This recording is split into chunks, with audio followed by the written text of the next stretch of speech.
Nervous? You'll be great. Oh, Great. Okay? Okay. Hi, I'm very nervous. I've never done this before. I can't believe I'm doing this.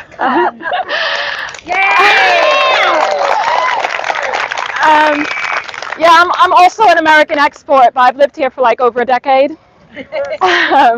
So maybe not so much. Basically, I got involved with women's rights like a few years ago after I gave birth to my daughter. Essentially, what's made me more bold and what's making it so I'm speaking now is that my daughter's called neurodivergent. You know, she's on the pathway to an autism diagnosis. She's nonverbal. So obviously, like, we're getting her therapy, we're going down the rabbit hole of reading about outcomes and what we can expect for her. And it's piqued me a million times more because I can see that the most vulnerable children and adults who can't speak for themselves, so nonverbal children and adults, they won't necessarily be able to sign. They might do Makaton, but that depends on other people knowing Makaton, so that limits their available communication. Then there's the picture exchange program, which is called PECS. It might be that my daughter picks that up and is able to use it. But again, she's limited then by the tablet that she would use to communicate with other people. And those are positive outcomes if she's nonverbal.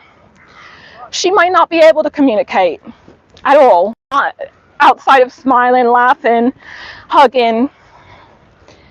The idea that she might not have the right to, if something happens to me, if I'm not around to look after her, that she won't have female carers, the idea that she won't be able to say no, that it won't be protected for her in law, I cannot deal with.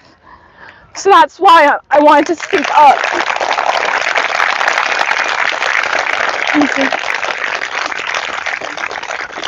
Recently, J.K. Rowling and Helen Joyce and all these wonderful women posted an article about a teenager, nonverbal, autistic, and their parents were going through some legal trouble to try to ensure that their daughter has the right to single-sex services.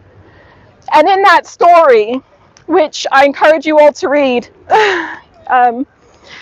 was a story of a 55-year-old woman who was nonverbal autistic, and she'd contracted AIDS while in care. Obviously, she can't say, how did this happen? She can't point to who did it. And that's who we have to fight for. That's who we have to stand up for. That's the thing.